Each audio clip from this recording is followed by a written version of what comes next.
everyone, so this is the lecture number 2 on excretory products and their elimination. Lecture number 1 में हम लोग काफ़ी कुछ कंप्लीट करके आ चुके हैं। हम लोग हमारे एक्सक्रीशन के जो भी मैकेनिज्म हैं वो कंप्लीट करके आ चुके हैं। डिफरेंट एनिमल ग्रुप में क्या क्या एक्सक्रीटरी स्ट्रक्चर मिल सकते हैं वो कंप्लीट करके आ चुके हैं। एंड इसके साथ में हम लोग ने हमारा ह्यूमन का एक्सक्रीटरी सिस्टम पढ़ लिया था।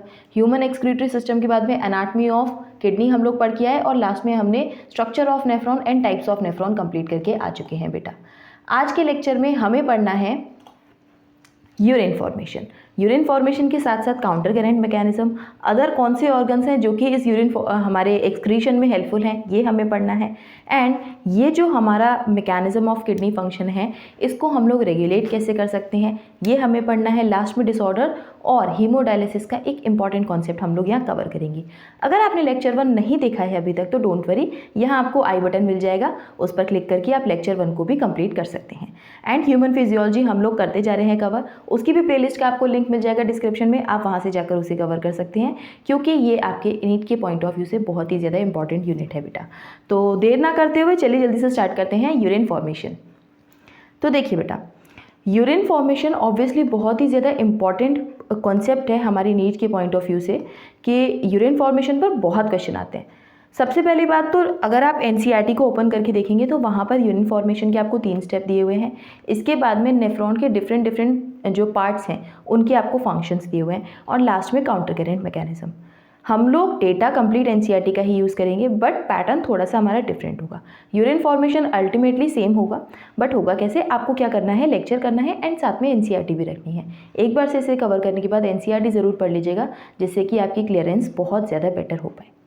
तो यूरिन फॉर्मेशन में बेटा ऑब्वियसली हमारे जो नेफ्रॉन्स हैं ये ब्लड में से फिल्टर करेंगे जितने भी हमारे सब्सटेंसेस हैं जो भी हम लोग यूरिन में पास आउट करना चाहते हैं, जो भी हमारे एक्सक्रीटरी प्रोडक्ट्स हैं उन्हें फिल्टर करेंगे एंड यूरिन का फॉर्मेशन होगा। यूरिन फॉर्मेशन में बेसिकली आपके 3 स्टेप्स आते हैं। फर्स्ट इज ग्लोमेरुलर फिल्ट्रेशन, जहाँ पर आपका ग्लोमेरुलस है वहाँ पर फिल्ट्रेशन होगा ब्लड का। इसके बाद में होगा रीएब्जॉर्प्शन, काफ़ी सारी चीज़ें ऐसी हैं जो एक्स्ट्रा आ गई हैं हमारे फिल्ट्रेट के अंदर तो उसे रीएब्जॉर्ब किया जाएगा। एंड लास्ट में होगा सेक्रीशन, ऑस्मोटिक बैलेंस के लिए सेक्रीशन किया जाएगा। नहीं समझ में आ रहा है तो आगे आपको समझ में आ जाएगा कि क्या मैं बताना चाह रही हूँ आपको। First step is glomerular filtration. देखिए ये बात आपको पता है कि what is glomerular, what is glomerulus. देखिए है क्या, आपके ये स्ट्रक्चर मैंने बनाया हुआ है आपके इनिशियल पार्ट ऑफ नेफ्रॉन का, जहाँ पर आपकी मेल्पिजियन बॉडी हम लोग कंसीडर करते हैं glomerulus plus Bowman's capsule. Malpighian body हमने स्ट्रक्चर बनाया, ये आपका बोमेंस कैप्सूल है, ठीक। एंड इसके ऊपर मैंने पिंक कलर का ड्रॉ किया हुआ है ग्लोमेरुलस। देखिए होता क्या है, जो हमारी ये जो हमारी एफरेंट आर्टेरियोल आ रही है, this one is efferent arteriole, this one is afferent arteriole and this one is efferent arteriole, this one is efferent arteriole। efferent arteriole का आप देख पा रहे होंगे कि डायमीटर बेटा बहुत ज़्यादा है, देख पा रहे हैं। एंड वही efferent arteriole का देखें तो डायमीटर है बहुत कम। अब हुआ क्या, एफरेंट आर्टेरियोल से बहुत सारी कैपिलरीज बन गई and a tuft of capillaries is form and it is called as glomerulus. Glomerulus बन गया एंड इससे फिर बाद में अराइज होती है इफरेंट आर्टरी, इफरेंट आर्टेरियोल। तो है क्या, यहाँ पर डायमीटर बहुत ज़्यादा है तो ब्लड नॉर्मली आ रहा है। कैपिलरीज काफ़ी ज़्यादा फाइन ट्यूब्स हैं जिनके अंदर आपका ब्लड प्रेशर बढ़ा हुआ है, बट जब वापस से ये इफरेंट के थ्रू जाएंगे तो वहाँ पर है आपका डायमीटर बहुत नैरो, तो जब भी ये वापस जाएंगे तो काफ़ी हाई प्रेशर से ब्लड जाएगा, आएगा काफ़ी लो प्रेशर से बट ब्लड जब रिटर्न बैक होकर जाएगा तो काफ़ी हाई प्रेशर से जाएगा। तो जब हाई प्रेशर क्रिएट होगा इफरेंट आर्टेरियोल में तो क्रिएट होगा ही, ये आपके ये जो कैपिलरीज का टफ्ट है आपका जो ग्लोमेरुलस है इसके अंदर भी ये हाई प्रेशर क्रिएट होगा।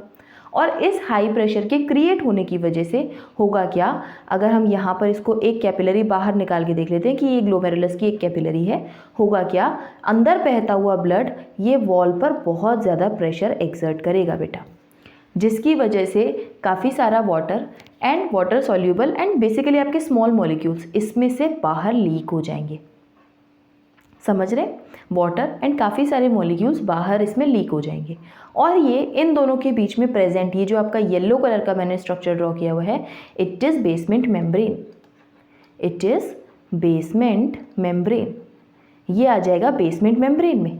और बेसमेंट मेम्ब्रेन के बाद में ये आपकी जो आपका बोमेंस कैप्सूल है इसकी एपिथेलियम को क्रॉस करके आ जाएगा आपके बोमेंस कैप्सूल के अंदर।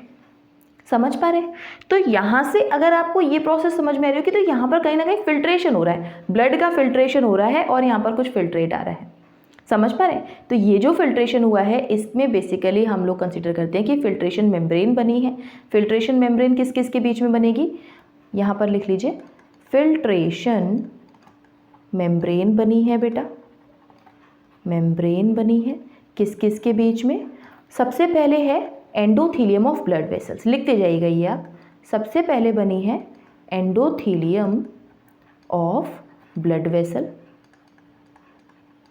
ठीक, सबसे पहले बनी है एंडोथीलियम ऑफ ब्लड वेसल। दूसरे सेकंड नंबर पर आती है आपका basement membrane, basement membrane. And last में आती है आपकी एपिथेलियम ऑफ बोमेंस कैप्सूल, ठीक है। And the third one is epithelium of बोमेंस capsule. इतनी बात क्लियर है? इतनी बात क्लियर है? तो ये हो क्या रहा है कि यहाँ से जो ब्लड है इसके बाद में कुछ फिल्टर होके आया है, और जो फिल्ट्रेट आया ना बेटा, इसका जो आपका कॉन्सेंट्रेशन है या जो हम अगर देखें कॉम्पोजिशन है, तो इसमें ब्लड सेल्स नहीं होते और प्रोटीन्स नहीं होते, बाकी सेम प्लाज्मा जैसा होता है। काफ़ी कुछ इसमें से बाहर आ जाता है फिल्ट्रेट में एंड इसको करवाया जाएगा रीएब्जॉर्ब। वो रीएब्जॉर्प्शन की प्रोसेस से पहले मैं आपको कुछ डिटेल बताना चाहती हूँ। ये जो बेटा हमारी एपिथेलियम है ना बोमेंस कैप्सूल की, ये एपिथेलियम कुछ इस टाइप की दिखाई देती है। इस एपिथेलियम को मैं यहाँ पर ड्रॉ करती हूँ। ये एपिथेलियम कुछ इस टाइप की दिखाई देगी बेटा।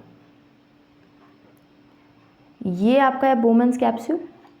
इसकी जो सेल्स होती है ना बेटा, ये जो इनर साइड वाली जो सेल्स हैं, कुछ कुछ सेल्स ऐसी शेप की होती हैं जो सीव अपीयरेंस देती हैं, जैसे पोरस एपिथेलियम बना देती हैं। हम लोग कह सकते हैं यहाँ पर स्लिट बन गए हैं या फिर पोर्स बन गए हैं। और ये वाली जो सेल्स हैं इन्हें हम लोग कहते हैं पोडोसाइट्स। कुछ सेल्स होती हैं जिनका नाम है पोडोसाइट्स। ये कुछ इस तरीके से अरेंज्ड है कि कुछ स्लिट्स या पोर्स बने। अब ऑब्वियसली जब आप चाय छानते हैं छलनी से तो उनके बीच में पोर्स प्रेजेंट होते हैं। सेम यहाँ पर जो फिल्ट्रेशन हो रहा है आपका स्लिट मेम्ब्रेन के थ्रू या फिर पोरस मेम्ब्रेन के थ्रू या फिर with the help of podocytes होता है, ठीक है। तो फिल्ट्रेशन मेम्ब्रेन की अगर हम बात करें तो फिल्ट्रेशन हुआ क्यों है? क्योंकि हाई प्रेशर है हमारी ब्लड वेसल्स के अंदर, तो फिल्ट्रेशन हुआ है। एंड ये फिल्ट्रेशन मेम्ब्रेन बनी है हमारी endothelium of blood vessel, basement substance in between them and basement membrane in between them. And इसके बाद में आता है epithelium of बोमेंस capsule. Epithelium of बोमेंस capsule slit membrane भी जिसे हम लोग कहते हैं। इतनी बात क्लियर है अभी तक कि फिल्ट्रेशन हुआ है, क्या मेम्ब्रेन फॉर्म हुई है, कैसे फिल्टर होकर आ रहा है। अब ये बात आपको समझ में आ रही होगी कि फिल्ट्रेशन हुआ कैसे है। ब्लड का फिल्ट्रेशन हो रहा है बाय ग्लोमेरुलस, तो इसीलिए इसे हम कह देते हैं कि ग्लोमेरुलर फिल्ट्रेशन है। क्यों कहते हैं? यहाँ लिख लीजिएगा, filtration of blood by glomerulus is called as glomerular filtration, ठीक। फिल्ट्रेशन मेम्ब्रेन कैसे बनी हमने वो देख लिया। अब हम देख लेते हैं इसके अंदर जो फिल्ट्रेट आया है ये कैसा है। इधर हम लोग लिख लेते हैं, थोड़ा सा क्लीन है ये स्लाइड, ठीक है। यहाँ पर बहुत सारा फिल्ट्रेट आ चुका है, ठीक। क्या आ चुका है यहाँ पर? फिल्ट्रेट। ये जो फिल्ट्रेट है बेटा इसके पास में प्रेजेंट है वाटर और कुछ स्मॉल मॉलिक्यूल्स, ठीक। स्मॉल साइज प्रोटीन भी प्रेजेंट होते हैं वैसे बेसिकली, बट एनसीईआरटी में मेंशन नहीं, तो आपको इतना कुछ याद नहीं रखना है। आपको याद रखना है कि ये जो फिल्ट्रेट आया है हमारा, ये जो फिल्ट्रेट आया है हमारा, इसका कॉम्पोजिशन जो है almost it have almost all constituents of plasma except the protein. समझे? ऑब्वियसली अगर ब्लड में से हम लोग सेल्स हटा दें तो प्लाज्मा है, एंड प्लाज्मा में से अगर प्रोटीन हटा दें तो हमारा बन जाता है, जो हमारा फिल्ट्रेट आया है वो ऑलमोस्ट सेम हो जाता है, बस प्रोटीन नहीं होते प्लाज्मा के बिल्कुल सेम है। तो इसका मतलब तो ब्लड इसमें बहुत ज़्यादा फिल्टर हो गया है ना। इसीलिए इस कंडीशन को हम लोग अल्ट्रा फिल्ट्रेशन भी कहते हैं, या इस स्टेप को हम लोग अल्ट्रा फिल्ट्रेशन भी कह सकते हैं। अल्ट्रा फिल्ट्रेशन भी इसे हम कह सकते हैं। क्यों? क्योंकि भाई इतना ज़्यादा फिल्टर होकर आ रहा है हमारा ब्लड, सिर्फ और सिर्फ प्रोटीन लेकर गया है और सेल्स लेकर गया है, काफ़ी कुछ इसमें आ चुका है जो कि हमारी यूरिन में नहीं होना चाहिए एक्चुअली, और ऑब्वियसली आपकी यूरिन में पास भी नहीं होने वाला है। ये सब कुछ रीएब्जॉर्ब हो जाएगा आगे आने वाले स्टेप्स में। तो इतना है।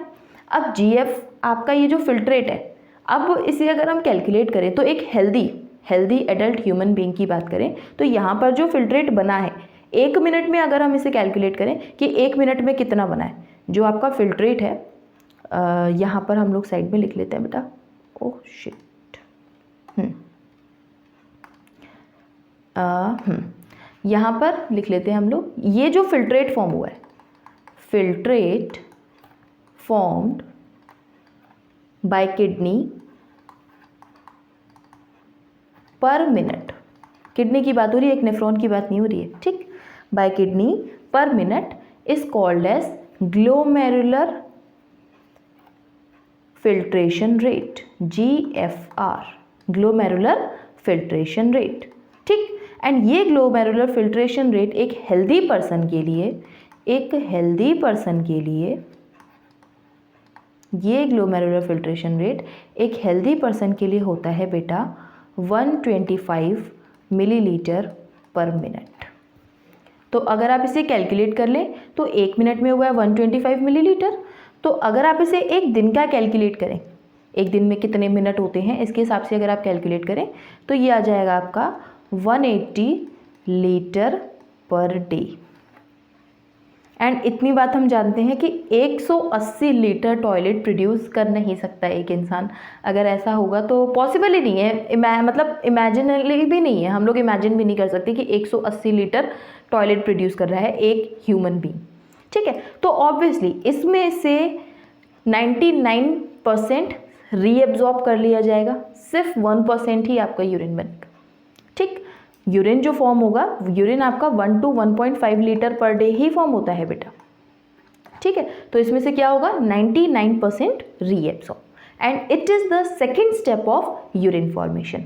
फर्स्ट स्टेप में अभी तक हमने क्या पढ़ा कि first step is ultra filtration, या फिर इसे हम लोग ग्लोमेरुलर फिल्ट्रेशन भी कहते हैं। रीजन कि क्योंकि यहाँ पर ब्लड का फिल्ट्रेशन हो रहा है बाय ग्लोमेरुलस।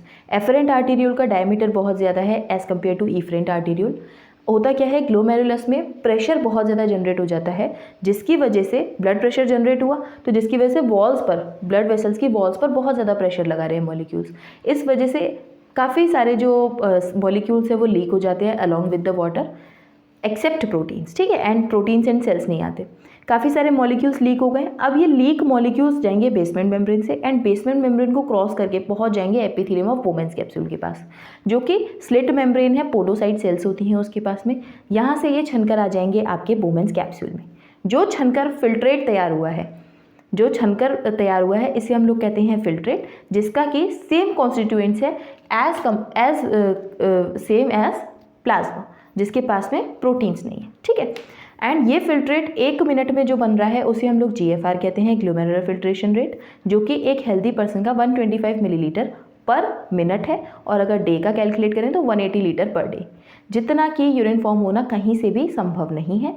इसका 99% रीएब्जॉर्ब हो जाएगा and 1 to 1.5 litre per day urine form होता है, ठीक है। तो next step is obviously reabsorption. अब ये रीएब्जॉर्ब कैसे होगा, ठीक है। एंड इतनी बात हम जानते हैं कि हमारा जो नेफ्रॉन था उसका स्ट्रक्चर, एक बार से यहाँ बना लेते हैं। हमारे ये नेफ्रॉन का स्ट्रक्चर हमने लास्ट क्लास में ही पढ़ा है, ये हम पढ़कर आए हैं कुछ इस तरीके से। इस तरीके से हम लोग कुछ नेफ्रॉन का स्ट्रक्चर पढ़कर आए हैं, या मैं आपको कुछ बताना चाह रही हूँ, ठीक।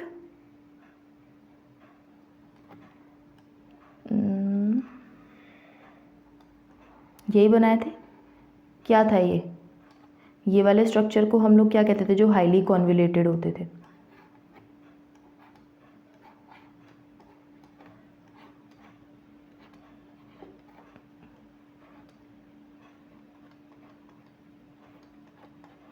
ठीक, ये था हमारा बोमेन्स कैप्सूल, जिसमें ये आए एफरेंट आर्टीरियोल, अंदर बना ग्लोमेरुलस, इससे बने इफरेंट आर्टेरियोल।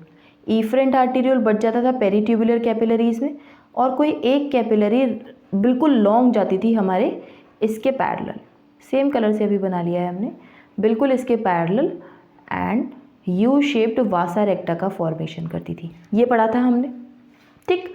तो ये इतना रीज़न तो था बोमैन्स कैप्सूल का, ये था ग्लोमेरुलस जिससे मिला के हम लोग कहते थे मेल्पिजियन बॉडी। इसके जस्ट बाद ही जो हाईली कॉन्वुलेटेड स्ट्रक्चर है इसे हम लोग कहते थे पीसीटी, कि ये प्रॉक्सिमल कॉन्वुलेटेड ट्यूब्यूल है।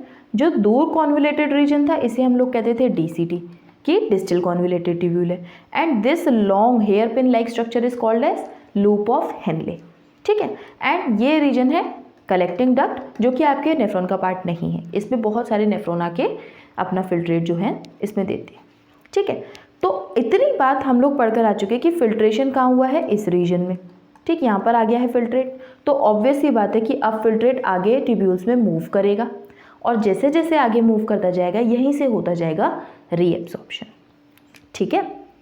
तो इसका मतलब रीएब्जॉर्प्शन के लिए हम लोग बोमैन्स कैप्सूल में नहीं देखेंगे, इसके आगे वाले रीजन्स में होगा reabsorption. And obviously concentration of urine भी यहीं पर होगा, ठीक, आगे वाले आपके पार्ट्स में, यानी कि ट्यूबुलर पार्ट्स ऑफ नेफ्रॉन में। रीएब्जॉर्प्शन सबसे पहले बेटा फर्स्ट थिंग इज दिस कि जीएफआर कितना बना था, एक बार फिर से बता दीजिए, जीएफआर कितना बना था, 180 लीटर पर डे, ठीक, जो कि कहीं से भी पॉसिबल नहीं है। यूरिन कितनी फॉर्म हो रही है हमारी, 1 to 1.5 लीटर पर डे, ठीक। तो इसका मतलब ये है कि 99% हमें क्या करना है, रीएब्जॉर्प्शन। 99% हमें क्या करना है, रीएब्जॉर्प्शन। और ये रीएब्जॉर्प्शन करने के लिए हमें चाहिए मैकेनिज्म, ठीक। ये किससे रीएब्जॉर्ब ऑब्वियसली कहाँ से होगा, रीनल ट्यूब्यूल, ठीक, रीनल ट्यूब्यूल एब्जॉर्ब करवाएंगे, ठीक।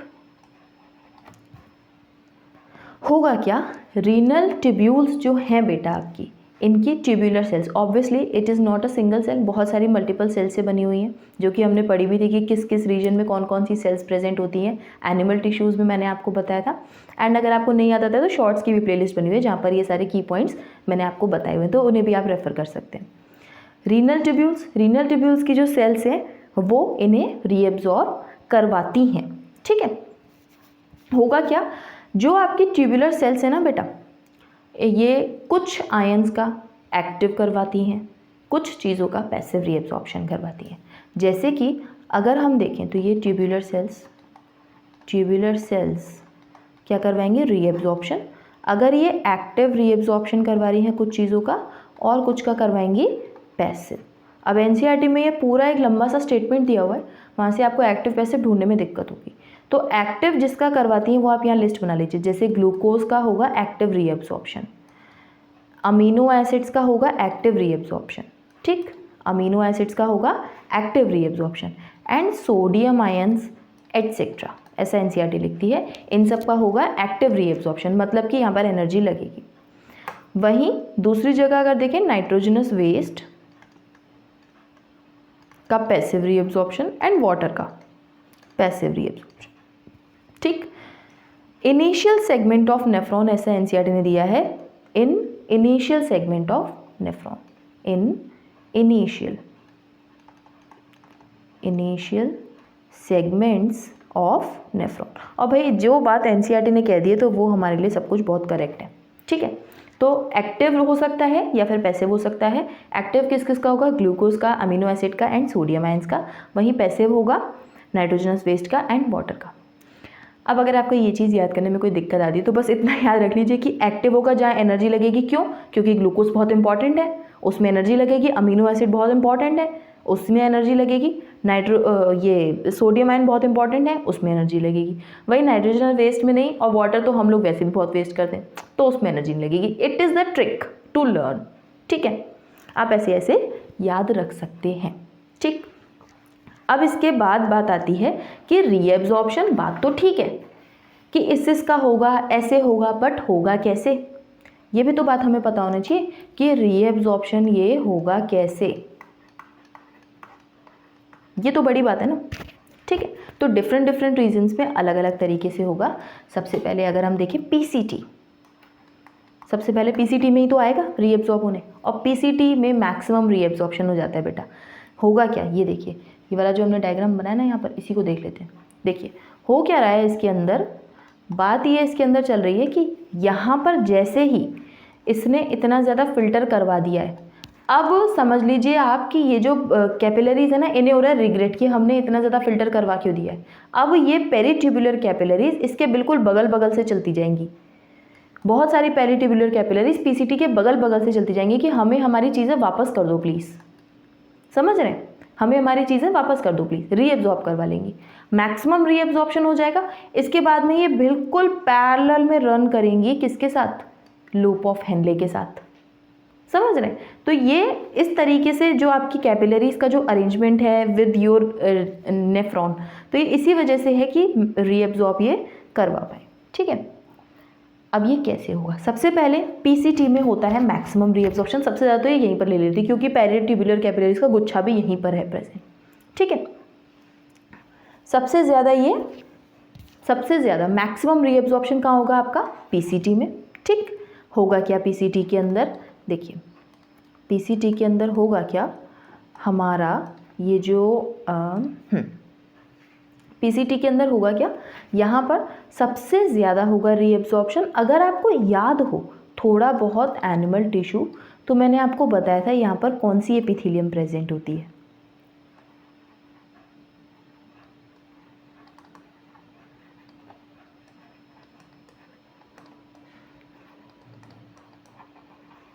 यहाँ पर प्रेजेंट थी cuboidal brush bordered epithelium, simple cuboidal brush bordered epithelium. और ब्रश बॉर्डर्ड का मतलब ये है कि यहाँ पर ब्रश बॉर्डर एपिथेलियम क्यों बनी होगी, क्योंकि सरफेस एरिया बढ़ जाएगा, और सरफेस एरिया हम बढ़ा क्यों रहे हैं, एब्जॉर्प्शन के लिए, ठीक है। तो increases surface area for reabsorption,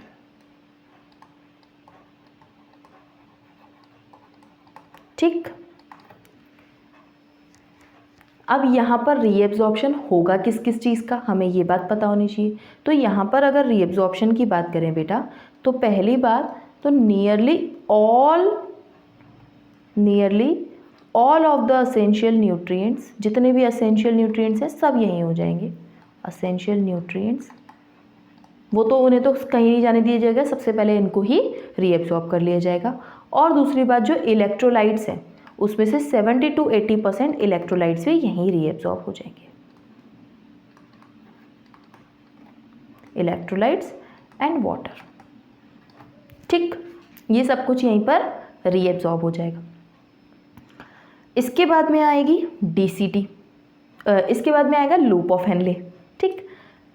loop of Henley, जैसे ही आपका लूप ऑफ हेनले आया, LOH, लूप ऑफ हेनले में बेटा जो आपका रीएब्जॉर्प्शन है, तो ये तो बहुत ही मिनिमम है, ठीक है, बहुत ही मिनिमम है, वो भी असेंडिंग लिम्ब में होता है। लेकिन जो मेन फंक्शन है लूप ऑफ हेनले का, it is the concentration of urine. अब देखिए मैक्सिमम रीएब्जॉर्प्शन हो चुका है पीसीटी में, आपके लूप ऑफ हेनले में होने वाला है कॉन्सेंट्रेशन ऑफ यूरिन, और बचा कुछ रीएब्जॉर्प्शन होगा डीसीटी में, और लास्ट में कलेक्टिंग डक्ट में थोड़ा बहुत, ठीक है।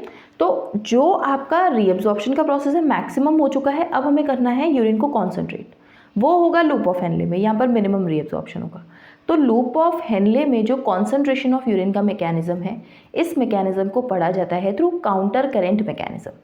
एंड ये काउंटर करेंट मैकेनिज्म मैं इसी के साथ में आपको पढ़ाना चाहती हूँ, जिससे कि आप समझ पाएँ कि कितना कॉन्सेंट्रेटेड यूरिन किस तरीके से चलकर आपका प्रोड्यूस हो रहा है, ठीक है।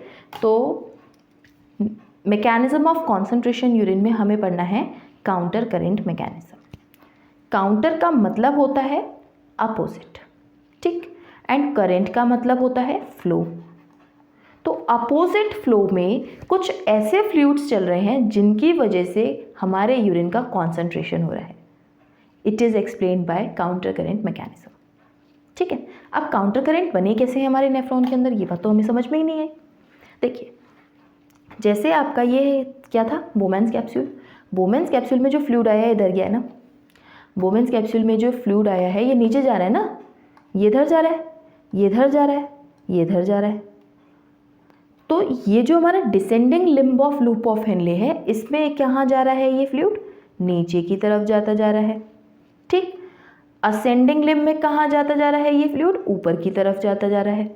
तो अगर हम लोग डिसेंडिंग लिम्ब और असेंडिंग लिम्ब को ध्यान से देखें तो ये नहीं है कि ये काउंटर है, एक में नीचे की तरफ फ्लूइड जा रहा है, एक में ऊपर की तरफ। एक तो काउंटर करंट फ्लो ये बना।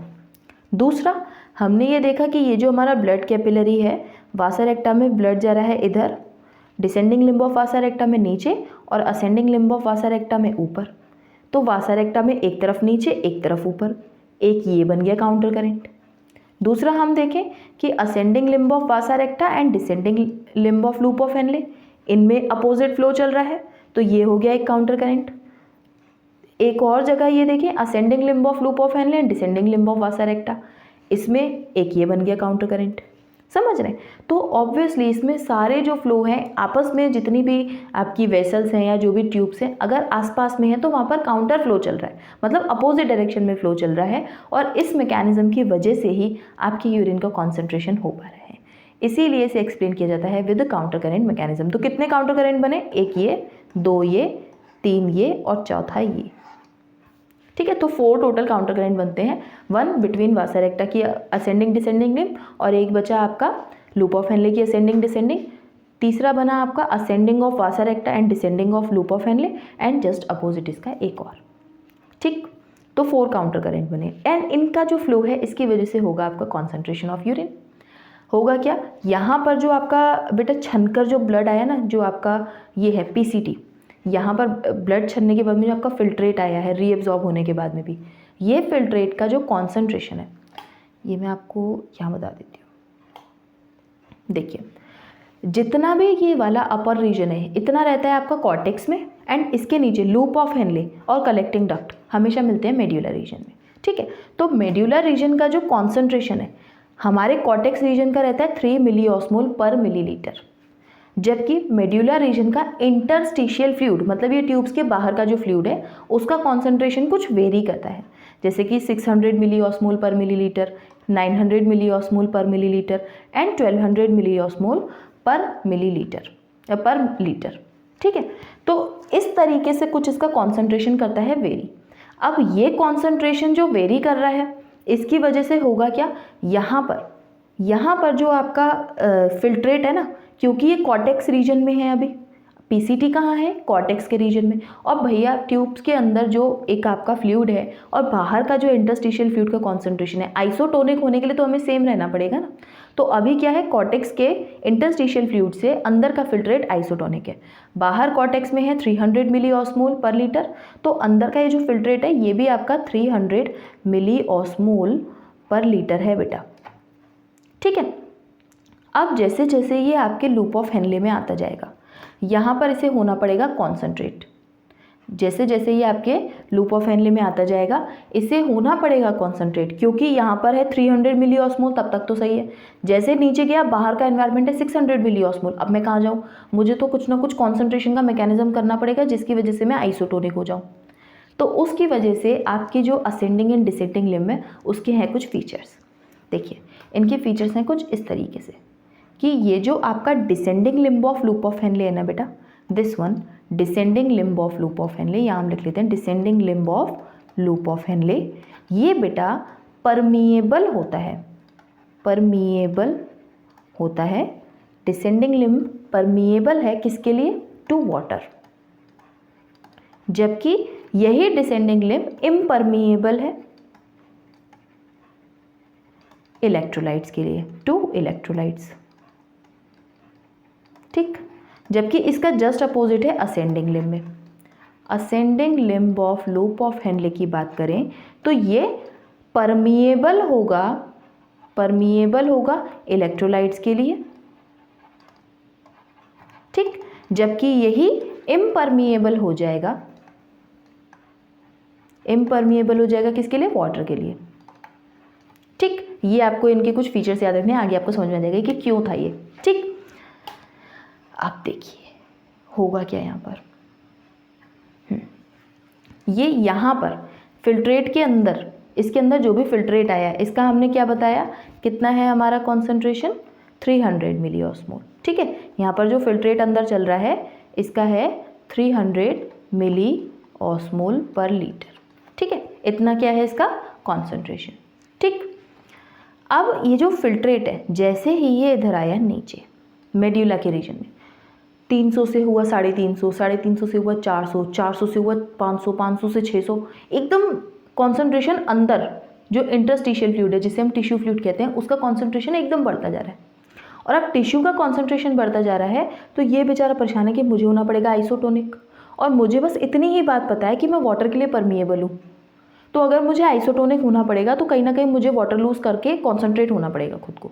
तो ये क्या करेगा, जैसे ही नीचे जाता जाएगा ये वाटर को लूज़ करता जाएगा, ये वाटर अपने सराउंडिंग एनवायरनमेंट में लूज़ करता जाएगा एंड आइसोटोनिक होने की कोशिश करता रहेगा जब तक ये नीचे जाता रहेगा। और जैसे जैसे ये नीचे जाता रहेगा इससे पता चलता रहेगा नीचे और हाई कॉन्सेंट्रेशन है, नीचे और हाई कॉन्सेंट्रेशन है।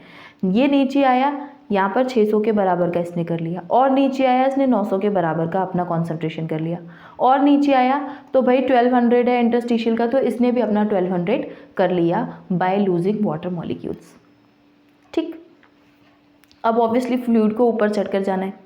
अब ये फ्लूइड जैसे ऊपर गया तो उसने देखा अरे अब वापस से 900 हो गया, तो क्या मैं अपना वाटर मॉलिक्यूल वापस ले लूँ? लेकिन नहीं, असेंडिंग लिम्ब तो इम्परमिएबल है वाटर के लिए। अब ये क्या करे, असेंडिंग लिम्ब तो इम्परमिएबल है वाटर के लिए, तो इसके पास में और कोई चारा नहीं बचता। इसको बस इतना पता है कि मैं परमिएबल टू इलेक्ट्रोलाइट्स। मैं बस अगर खुद को डाइल्यूट करना चाहता हूँ तो वही है ना कि अगर एक शरबत बनाया है आपने, तो अगर आप उसे डाइल्यूट करना चाहते हैं तो या तो आप ऐसा करें कि उसमें पानी मिला दें, या तो आप ऐसा करें कि उसमें से चीनी निकाल लें। अब इसके पास पानी मिलाने का ऑप्शन ही नहीं है क्योंकि ये परमिएबल है ही नहीं वाटर मॉलिक्यूल के लिए, इसके अंदर वाटर आएगा ही नहीं। अब ये अपने अंदर से इलेक्ट्रोलाइट्स को बाहर करेगा और ऊपर जाता जाएगा तो वापस डाइल्यूट होता जाएगा क्योंकि इसे क्योंकि इसे आइसोटोनिक होना है। ठीक है, तो अब ये असेंडिंग लिम्ब क्योंकि ये परमिएबल है टू इलेक्ट्रोलाइट्स, ये पॉइंट बड़े ध्यान से समझिएगा। ठीक, ये अपने इलेक्ट्रोलाइट्स को लूज करता जाएगा। ठीक, एंड जैसे जैसे ऊपर जाता जाएगा 900 के हिसाब से 900 हो गया, और ऊपर गया तो 600 के हिसाब से 600 हो गया, और ऊपर गया तो ये 300 के हिसाब से 300 हो गया, और ये आ गया हमारे DCT में। ठीक, DCT में आ गया अब ये फिल्ट्रेट। हुआ क्या बेचारे के साथ में, वाटर मॉलिक्यूल्स को ले लिया गया, इससे NaCl को भी ले लिया गया। ठीक है, ये हुआ इसके साथ। अब ये वाटर मॉलिक्यूल, बात आती है कि ये वाटर मॉलिक्यूल और NaCl जाएंगे कहाँ पर, और क्या रीज़न था कि ये हमारी जो वासा रेक्टा थी इसके पैरेलल भाग रही थी, दोनों का इंटरकनेक्टेड, रीज़न इंटरकनेक्टेड है। होगा क्या इस केस में, जो वासा रेक्टा इसके पीछे पीछे आ रही थी, रीज़न उसका यही था कि जैसे जैसे कॉन्सेंट्रेट होने के लिए, डाइल्यूट होने के लिए इन चीज़ों को लीक करेगा, मैं रीएब्सॉर्ब कर लूँगी। ठीक है, ये वासा रेक्टा ने क्या किया, जैसे ही ये डिसेंडिंग में जा रही थी इसको भी पता चला कि मेरा तो भैया 300 था, मेरा भी तो कॉन्सेंट्रेशन 300 मिली ऑस्मोल पर लीटर था। अब मैं नीचे आई तो यहाँ पर तो 600 है, अब मैं क्या करूँ, वाटर में लूज़ कर नहीं सकती, मैं इससे NaCl ले लेती हूँ, NaCl ले लेती हूँ और कॉन्सेंट्रेट हो गई, NaCl ले लिया और कॉन्सेंट्रेट हो गई, ये भी यहाँ पर आके 1200 मिली ऑस्मोल हो चुकी है और इसे भी शांति है। अब जैसे ये वापस ऊपर जाएगी तो दिखा रहे वापस से कम है यहाँ पर, तो कहेगी जो वाटर ये आया है ये वाटर को एब्जॉर्ब कर लेगी, वाटर लेती जाएगी एंड वापस से इसका कॉन्सेंट्रेशन 300 मिली ऑस्मोल हो जाएगा। समझ रहे हैं? तो अल्टीमेटली ब्लड की चीज़ें ब्लड में ही जा रही हैं, और ये जो एक दूसरे का काउंटर फ्लो बना है इसकी वजह से जितना भी यूरिन कॉन्सेंट्रेट हुआ है, हुआ क्या, जो हमारा यूरिन का अमाउंट पहले बना था उससे काफ़ी कम कर लिया ना हमने DCT में आते आते, सब कुछ तो इसमें से वापस लेते जा रहे हैं, PCT से वापस ले लिया, इधर हमने कॉन्सेंट्रेट कर लिया, वाटर मॉलिक्यूल्स को लूज़ करवा दिया, इलेक्ट्रोलाइट्स को लूज़ करवा दिया, और अब हमने कुछ कॉन्सेंट्रेटेड यूरिन बना दिया। अब इस कॉन्सेंट्रेटेड यूरिन में से ज़रूरत के हिसाब से अभी भी चीज़ें ली जाएंगी। ठीक है, अब इसमें ज़रूरत के हिसाब से अभी भी चीज़ें ली जाएंगी। काउंटर करंट यहीं तक था, एंड बड़ा बच्चे परेशान होते हैं मैम काउंटर करंट मैकेनिज्म नहीं होता। काउंटर करंट ये है बेटा, काउंटर फ्लो हो रहा है और जो आइसोटोनिक आपका फिल्ट्रेट बना है उसे हाइपरटोनिक, हमें जो आइसोटोनिक आपकी फिल्ट्रेट बन के आया है उससे हाइपरटोनिक यूरिन फॉर्म करना है हमें, जो कि हाइपरटोनिक अब इधर नीचे जाके होगा कलेक्टिंग डक्ट में। कलेक्टिंग डक्ट में, और जब ये जाएगा तब होगा। अभी इधर थोड़ा बहुत और रीअब्जॉर्प्शन होना है। बट काउंटर करंट मैकेनिज्म क्या था, ये जहाँ पर दो फ्लो अपोजिट चल रहे थे जिनकी वजह से कॉन्सेंट्रेशन वेरी कर रहा था। ठीक, एंड अब देखिए ये हो गया, इतनी बात क्लियर है। अच्छा, एक चीज़ और मैं आपको बताना चाह रही हूँ यहाँ पर, ये जो ऐसा कॉन्सेंट्रेशन ग्रेडियंट जो मेंटेन्ड है ना, इसके दो रीज़न है। ये बात बड़ा आता है क्वेश्चन कि ये जो कॉन्सेंट्रेशन ग्रेडियंट मेंटेन हुआ है, दिस ग्रेडियंट, ये जितने भी ग्रेडियंट बने मैं साइड में लिख देती हूँ, ठीक है। ये जो मेड्यूला का ये जो ग्रेडियंट बना हुआ है यहाँ पे, दिस ग्रेडियंट,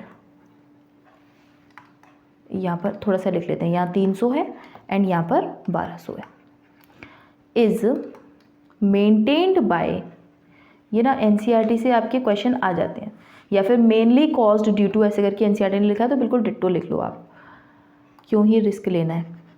ठीक, is mainly caused due to या फिर बाय, मेनली कॉज्ड बाय, इसमें दो फैक्टर्स हैं, ठीक है। मेनली कॉज्ड बाय, एक तो NaCl हो गया एंड दूसरा है यहाँ पर यूरिया, ठीक है, दूसरा है यहाँ पर यूरिया। इन दोनों की वजह से ये होता है।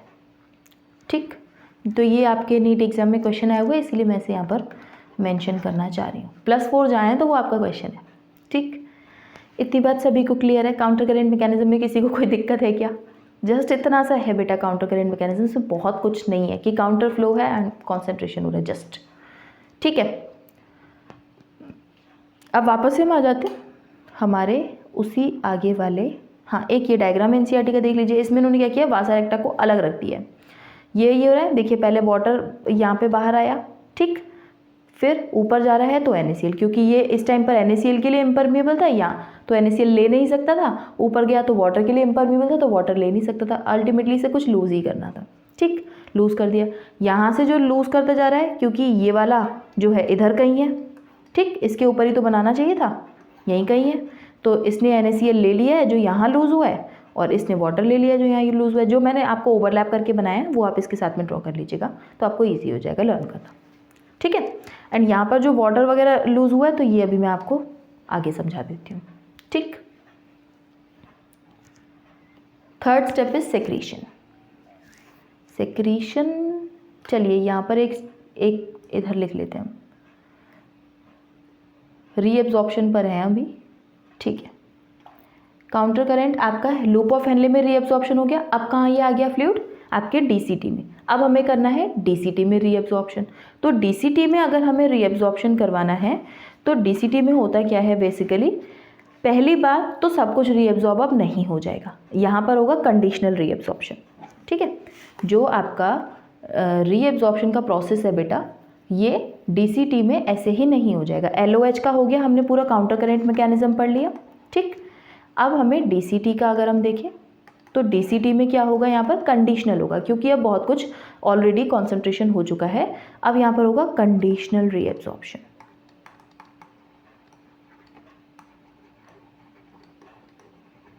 ठीक, कंडीशनल रीएब्जॉर्प्शन होगा किसका, कुछ मॉलिक्यूल्स का, जैसे कि आपके एनसीईआरटी में मेंशन है बेटा रीएब्जॉर्प्शन ऑफ सोडियम आयन। ठीक, sodium ion, water molecules and bicarbonate, इनका होगा डिपेंडिंग ऑन कि कितनी रिक्वायरमेंट है। अगर यूरिन जो प्रोड्यूस हुआ है बहुत ज़्यादा डाइल्यूट है तो वाटर रीएब्जॉर्ब किया जाएगा, अगर लगता है कि नहीं कॉन्सेंट्रेटेड है तो उतना ज़्यादा रीएब्जॉर्ब नहीं किया जाएगा। ठीक, तो कंडीशनल है कि भाई यूरिन कैसा प्रोड्यूस हुआ है, सोडियम आयन की बॉडी को ज़रूरत है क्या, मतलब उसके हिसाब से रीएब्जॉर्प्शन होगा। ठीक, इसके बाद में आ जाती है आपकी कलेक्टिंग डक्ट। कलेक्टिंग डक्ट में भी बेटा एक चीज़ हो रही होती है। ठीक है, कलेक्टिंग डक्ट में भी आपकी एक चीज़ हो रही होती है, जहाँ पर आपके वाटर मॉलिक्यूल्स आप देख रहे होंगे कि बहुत ज़्यादा रीएब्जॉर्ब हुए, यहीं पर लिख लेते हैं इसी वाले में। जैसे क्योंकि यहाँ पर क्या हुआ, हमारे sodium ion, water molecule reabsorb हुए और यहाँ पर बाइकार्बोनेट। ठीक, एंड जैसे ही ये आपकी कलेक्टिंग डक्ट में आ गया तो यहाँ पर जितना भी एक्सेस वाटर है, मेजॉरिटी ऑफ वाटर जितना भी वाटर है एक्स्ट्रा, वो सब यहाँ पर रीएब्जॉर्ब हो जाएगा एंड थोड़ा बहुत थोड़ा सा आपका यूरिया, ये भी रीअब्जॉर्ब हो जाएगा बैलेंस बनाने के लिए जब चाहिए होता है, और यहाँ पर ऑस्मोलैरिटी को मेंटेन करने के लिए भी। ठीक है, अब हुआ आपका complete counter current mechanism and it is all about reabsorption process. ठीक है, तो सबसे पहले हुआ हमारा अल्ट्रा फिल्ट्रेशन, जिसमें फ़िल्टर होकर हमारे बोमेंस कैप्सूल में फिल्ट्रेट आ गया है। अब फिल्ट्रेट में से 99% हमें रीएब्जॉर्ब करना है। रीएब्जॉर्प्शन के प्रोसेस में मैक्सिमम रीएब्जॉर्प्शन किसने किया? पीसीटी में। फिर लूप ऑफ हेनले में जैसे ही फ्लूइड आता है तो लूप ऑफ हेनले में मेनली होगा कॉन्सेंट्रेशन ऑफ यूरिन। डीसीटी में कंडीशनल रीएब्जॉर्प्शन होगा एंड आपका जो कलेक्टिंग डक्ट है उसमें वाटर वो ज़्यादातर रीएब्जॉर्ब होता है, थोड़े से कुछ यूरिया के मॉलिक्यूल्स। ठीक, ये हो गया रीएब्जॉर्प्शन। अब जो यहाँ से यूरिन जाएगा निकल के, ये इनिशियल फिल्ट्रेट का 4 टाइम्स मोर कॉन्सेंट्रेटेड प्रोड्यूस होगा। इनिशियल फिल्ट्रेट का 4 times more concentrated urine produce होगा। यहाँ पर जो अल्टीमेटली यूरिन फॉर्म हुआ है बेटा, urine formed is 4 times concentrated than initial filtrate. ठीक है, तो सब कुछ तो हमने वापस ही ले लिया भाई, 99% रीएब्जॉर्ब करवा लिया, बिल्कुल कॉन्सेंट्रेट करके 4 टाइम्स कॉन्सेंट्रेटेड यूरिन हमने प्रोड्यूस कर लिया है। ठीक, अब बात आती है कि हमने यूरिन तो प्रोड्यूस कर लिया है, ऑस्मोटिक बैलेंस नाम की भी तो कोई चीज़ होती है। Osmotic balance is the balance of ion and pH. ठीक है, pH and ionic balance is osmotic balance, जो काम हम करवाएंगे थ्रू सेक्रेशन। जो आपका पीएच या फिर आयनिक बैलेंस है, पीएच एंड आयनिक बैलेंस है, वो हम करवाएंगे आपके सेक्रेशन की प्रोसेस के थ्रू। होगा क्या, अगर हमें ऐसा लगेगा कि कुछ चीज़ें जो हैं अभी फिल्ट्रेट में और सेक्रेट कर देनी चाहिए तो वो कर दी जाएंगी, या फिर बॉडी के हिसाब से देखा जाएगा बैलेंस कितना चाहिए, उसके हिसाब से सेक्रेट की जाएंगी। तो होगा क्या, यहाँ पर जो ट्यूबुलर सेल्स हैं, tubular cells secrete needed ions और मॉलिक्यूल्स इनटू फिल्ट्रेट। ठीक है, अब बात आती है कि किस रीजन में क्या सेक्रेट होगा, कहाँ सेक्रेशन कितना होगा। सबसे पहले आ जाती है हमारी पीसीटी। पीसीटी कुछ सेक्रेशन में हेल्पफुल है, जैसे कि आपका ये करवाती है selective secretion of hydrogen ion, ammonia, ठीक, एंड पोटेशियम आयन। किसमें? Into filtrate. ठीक, वहीं इसी में होगा क्या, बाइकार्बोनेट आयंस जो होंगे इनका करवाएगी ये एब्जॉर्प्शन फ्रॉम फिल्ट्रेट। क्योंकि हमें आयनिक बैलेंस बनाना है, तो बैलेंस बनाने के लिए ये सिलेक्टिव सेक्रेशन करवाती है hydrogen ion, ammonia and potassium का इनटू फिल्ट्रेट, एंड इन्हीं से बाइकार्बोनेट का एब्जॉर्प्शन करवा देती है, बैलेंस बनाती है जस्ट। ठीक है, दूसरी है हमारी डीसीटी। लूप ऑफ हेनले में ऐसा कुछ नहीं है। दूसरी आती है हमारी डीसीटी। डीसीटी में क्या होगा, यहाँ पर सेलेक्टिव सेक्रेशन होगा, यहाँ पर भी जितनी ज़रूरत है उसके हिसाब से सेलेक्टिव सेक्रेशन होगा, selective secretion of hydrogen ion, potassium ion and ammonia same. And reabsorption अगर करना है तो कंडीशनल रीएब्जॉर्प्शन होगा, कंडीशनल रीएब्जॉर्प्शन, जो कि मैंने आपको बताया था, of sodium ion, water and bicarbonate. ठीक, फिर आ जाएगा कलेक्टिंग डक्ट। यहाँ पर क्या होगा, जो आपका बेटा बैलेंस है ना, उसका मेजर रोल आपका कलेक्टिंग डक्ट को ही जाता है। ठीक है, यहाँ पर लिख लीजिएगा आप, plays a major role in pH and ionic balance. ठीक, it plays a major role in pH and ionic balance of body. ठीक है, करेगी क्या, सेलेक्टिव सेक्रेशन करेगी, selective secretion of H ion and potassium ion into filtrate।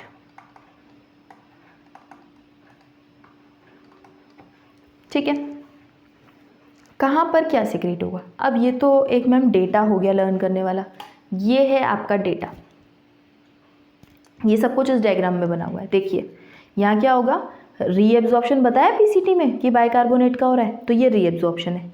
और secretion into filtrate बताया, तो filtrate में HIN का सेक्रीशन, अमोनिया का सेक्रीशन बताया। यहाँ पर क्या बताया, पोटेशियम आयन का सेक्रीशन, हाइड्रोजन आयन का सेक्रीशन बताया। ये देखिए यहाँ मैंने बताया आपका हाइड्रोजन आयन, पोटेशियम आयन, ठीक, अमोनिया यहाँ पर मेंशन नहीं है। और दूसरी चीज़ इधर बताया हाइड्रोजन आयन, अमोनिया और पोटेशियम भी बनाया है, जिसका कि एरो NCERT ने इस तरीके से बनाया हुआ है, जबकि आपके टेक्स्ट में NCERT लिखती है कि पोटेशियम आयन का क्या हो रहा है, सेक्रीशन। तो सेक्रीशन का मतलब है कि ये एरो ऐसा होना चाहिए था, बट अगर ऐसा बना हुआ है NCERT में तो आप इस डायग्राम पर अगर पूछा जाएगा पोटेशियम का है तो आप बाहर बताएंगे, लेकिन अगर आपसे टेक्स्ट में पूछा जाएगा तो भाई सेक्रीशन नहीं होता है पोटेशियम का, ठीक। तो NCERT ने दोनों जगह लिखा हुआ है, वही मैं आपको बता रही हूँ। तो ये चीज़ एक है और ये, ठीक है, ये तो इन्होंने करेक्ट लिखा है कि NaCl। यहाँ देख लीजिए ये जो हमने लिखा है यहाँ पर क्या हो रहा है, sodium ion, water and bicarbonate, वही है, सोडियम इधर से हो गया, वाटर एंड बाइकार्बोनेट, ठीक है। तो एब्जॉर्प्शन का तो उन्होंने करेक्ट बनाया है, सेक्रीशन में बस यहाँ एक ये वाला पोटेशियम आयन थोड़ा सा गलत बनाया है। उसके लिए आप करेंगे क्या, अपनी NCERT में ऐसे सर्कल बना के रखेंगे इसके आगे कि भाई ये तो गलत नहीं करना है डायग्राम में, लेकिन टेक्स्ट में हमें ऐसा ही लिखना है, ठीक। और ये बाकी सारी आपकी चीज़ें इसमें बनाई हुई है, ठीक है। एक ये अल्टीमेटली जो हम अब तक यूरिन फॉर्मेशन पढ़कर आए बेटा कि कहाँ पर क्या सेक्रेट हुआ, कैसे यूरिन फॉर्म हुआ, वो अल्टीमेटली एक ये चार्ट है। बट हाँ, इसका डेटा जो है NCERT का जो डेटा मैंने आपको बताया, जो मैंने बताया आपको, वही आप कंसीडर करिए, वही NCERT में भी दिया हुआ है, थोड़ा बहुत इस पर डेटा आगे पीछे, ठीक। तो वही सारी चीज़ें भी आपको कंसीडर करनी है। बट एक पैटर्न ये देख लीजिए, आपको इससे इमेजिनेशन क्लियर हो जाएगी कि एफरेंट आर्टीरियल है, ये एफरेंट है। यहाँ पर पीसीटी में ये सब कुछ रीअब्जॉर्ब हुआ है, सेक्रीशन हुआ है, कुछ कुछ आइसोटोनिक हुआ है, फिर इसके बाद में लूप ऑफ हेनले नीचे जा रहा है तो यहाँ पर कॉन्सेंट्रेट होता जा रहा है, ऊपर जा रहा है तो वापस से डाइल्यूट, फिर यहाँ पे 300 का चल रहा है, यहाँ पर कुछ कुछ चीज़ें फिर से रीअब्जॉर्ब हो गई हैं, फिर आ रहा है ये कलेक्टिंग डक्ट में जहाँ पर कुछ कुछ चीज़ें और वाटर का रीअब्जॉर्प्शन मैक्सिमम हो रहा है, कलेक्टिंग डक्ट में मैक्सिमम रीअब्जॉर्प्शन ऑफ वाटर हो रहा है, कुछ कुछ यूरिया भी हो रहा है, एंड आयनिक बैलेंस के लिए कुछ कुछ सेक्रीशन हो रहा है। कहाँ पर, पीसीटी और आपके टीसीटी में और कलेक्टिंग डक्ट में, ठीक है। तो बस एक ये पैटर्न है जिससे कि आपका जो यूरिन है वो फॉर्म हुआ 4 times more concentrated than initial filtrate, ठीक। और दूसरी बात, अभी तक आपने जो पढ़ा तीनों स्टेप आपको यूरिन फॉर्मेशन के, उसके साथ में counter current mechanism, counter current बनता किस किस के बीच में है वो आपको पता होना चाहिए। अब जब आप NCERT पढ़ेंगे तो मैं आपको बताती हूँ उसमें स्टेप्स क्या दिए हुए हैं। जब आप NCERT पढ़ेंगे तो सबसे पहले लिखा होगा यूरिन फॉर्मेशन, जिसमें 3 स्टेप लिखे होंगे, glomerular filtration, reabsorption and secretion. ये इन स्टेप्स के बारे में आपको थोड़ी बहुत डिटेल दी होगी। इसके बाद में आपके फंक्शन ऑफ ट्यूब्यूल्स दिए हुए, जो मैंने आपको यहाँ बताया वो सब कुछ आपकी NCERT में लिखा हुआ है कि किस ट्यूब्यूल ने क्या काम किया है, इस सब कामों में किस ट्यूब्यूल ने क्या काम किया है वो अलग से दिया हुआ है। एंड इसके बाद में जो आपका लूप ऑफ हेनले है उसमें कॉन्सेंट्रेशन ऑफ यूरिन कैसे हुआ है वो अलग से टॉपिक बना के काउंटर करेंट मैकेनिज्म दिया हुआ है आपकी NCERT में। तो बातें सारी एक ही हैं, आपको क्या करना है, लेक्चर के बाद में NCERT एक बार पढ़ लीजिएगा तो सारी क्लैरिटी हो जाएगी कि क्या बात NCERT कहना चाह रही है, क्या बात मैं आपको बताना चाह रही हूँ। अल्टीमेटली बात तो सारी एक ही है। और ऑब्वियसली जो मैकेनिज्म, जो आपका पैटर्न मैंने फॉलो किया है एग्जैक्टली होता वही है। NCERT में थोड़ा सा आगे स्टेप्स में दिया हुआ है, कोई दिक्कत नहीं है, डेटा हमें NCERT का रखना है, कॉन्सेप्ट हमें समझ कर जाना है, ठीक। तो इतना है बेटा आपका यूरिन फॉर्मेशन। तो देखा आपने कि हमारी जो किडनीज हैं उनके स्ट्रक्चर्स में किस तरीके से, सबसे पहली बात तो मेड्यूलरी रीजन में कैसे कॉन्सेंट्रेशन ग्रेडियंट मेंटेन हुआ जिसकी वजह से कॉन्सेंट्रेशन ऑफ यूरिन हो पाया। अगर ये कॉन्सेंट्रेशन होता ही नहीं टिश्यू फ्लूइड में तो फिर आपके यूरिन का कॉन्सेंट्रेशन कभी हो ही नहीं पाता, ठीक। एंड ये मेंटेन किसने किया था, ऑब्वियसली NaCl एंड यूरिया, ठीक।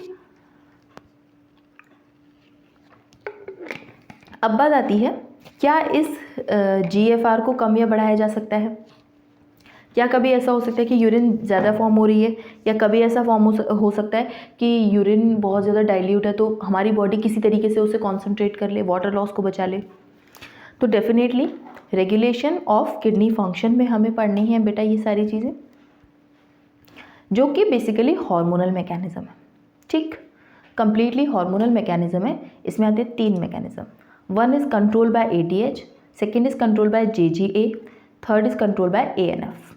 इन्हें हम लोग डिटेल में पढ़ेंगे। First is control by ADH। ADH is the hormone जिसे हम लोग एंटी डायूरेटिक हार्मोन कहते हैं। Anti diuretic hormone. डायूरेसिस का मतलब ये कि आपकी जो यूरिन प्रोड्यूस हो रही है वो डाइल्यूट प्रोड्यूस हो रही है। एंटी का मतलब ऐसा होने नहीं दिया जाएगा। ठीक, इसमें होगा क्या, सबसे पहले मैं आपको एक ना पैटर्न बता देती हूँ किस किस तरीके से क्या हो रहा है। देखिए, जैसे ही आपकी बॉडी में ब्लड की ऑस्मोलैरिटी चेंज हुई, ब्लड ऑस्मोलैरिटी अगर या फिर वॉल्यूम चेंज हुआ, चेंज इन ब्लड ऑस्मोलैरिटी और वॉल्यूम, जैसे ही आपकी बॉडी में ये चेंज हुआ, आपकी बॉडी में जितने भी ऑस्मो रिसेप्टर्स प्रेजेंट है ये एक्टिवेट हो जाएंगे। ऑस्मो रिसेप्टर्स प्रेजेंट हैं ये एक्टिवेट हो जाएंगे। एक्टिवेट, ये ऑस्मो रिसेप्टर्स आपके ब्रेन में प्रेजेंट हाइपोथैलेमस के पास में सिग्नल भेजेंगे। हाइपोथैलेमस दादा ऑफ हमारी मास्टर ऑफ मास्टर ग्लैंड के पास में जाएगा एंड हाइपोथैलेमस को बोला जाएगा कि कुछ तो गड़बड़ है। ये हमारी पिट्यूटरी ग्लैंड से ADH रिलीज करवा देंगे। ADH फ्रॉम, अब आप ये कह सकते हैं पोस्टीरियर पिट्यूटरी से रिलीज़ करवाया है, आप ये कह सकते हैं पार्स नर्वोसा से रिलीज़ करवाया है, आप ये कह सकते हैं न्यूरो हाइपोफाइसिस से रिलीज़ करवाया है। बात एक ही है सारी। ठीक है, पिट्यूटरी के वही पोस्टीरियर पिट्यूटरी को ही कहा जाता है पार्स नर्वोसा पोर्शन या फिर न्यूरो हाइपोफाइसिस। ADH को ही हम लोग वेसोप्रेसिन भी कहते हैं बेटा। तो अगर क्वेश्चन आ जाता है तो आप ये नहीं कहेंगे मैम हमें ये नहीं पता था। ठीक है, फ्रॉम पोस्टीरियर पिट्यूटरी। ठीक, जैसे ही ADH हार्मोन आया, ADH हार्मोन जो है बेटा ये है एक वेसोकॉन्स्ट्रिक्टर। वेसोकॉन्स्ट्रिक्टर का मतलब कि आपकी जो ब्लड वेसल्स है उन्हें उनका ल्यूमिन नैरो कर देगा। ठीक, तो ADH इज़ अ वेसोकॉन्स्ट्रिक्टर। तो जैसे ही आपकी ब्लड वेसल्स का वॉल्यूम कम हुआ तो इनके अंदर प्रेशर बढ़ गया, और ऑब्वियसली जहाँ प्रेशर बढ़ेगा वहाँ GFR बढ़ जाएगा। ब्लड प्रेशर बढ़ेगा और क्या बढ़ेगा, GFR जैसे ही बढ़ा तो आपकी ये सारी चीज़ें नॉर्मल। ठीक, दूसरी जगह क्या होगा, ADH डायरेक्टली जाएगा DCT के पास और आपकी कलेक्टिंग डक्ट के पास। इनको कहेगा वाटर का रीएब्जॉर्प्शन बढ़ा लो भाई, ऑस्मोलैरिटी गड़बड़ हो रही है। ठीक, यहाँ पर ही क्या करेगा, वाटर रीएब्जॉर्प्शन इंक्रीज करवा देगा। ठीक है, दूसरी बात, दूसरा mechanism is JGA apparatus। JGA apparatus कहते हैं मतलब जक्स्ट्रा ग्लोमेरुलर apparatus। होता क्या है बेटा, आपकी ना कुछ सेल्स होती हैं जो कि आपके उधर आर्टेरियोल्स के में प्रेजेंट होती हैं, जो बेसिकली उन्हें हम लोग कुछ सेल्स को कहते हैं JG cells, juxtaglomerular cells, जो ग्लोमेरुलस के जस्ट पास में प्रेजेंट है। ठीक है, तो इनका होता क्या है, ये एक मैकेनिज्म चलाती है जिसे हम लोग रास मैकेनिज्म भी कहते हैं बेटा।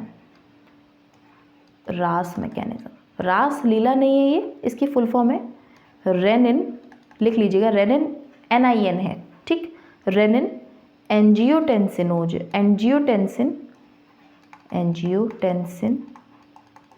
Aldosterone system. देखिए इस केस में होता क्या है, जैसे ही GFR कम हो गई, ग्लोमेरुलर फिल्ट्रेशन रेट जैसे ही कम हुई, तो फिर आपकी जो JG सेल्स है ना, JG सेल्स ये कर देती हैं रेनिन को रिलीज। ये रेनिन आपके ब्लड प्लाज्मा में ऑलरेडी प्रेजेंट एंजियोटेंसिनोजन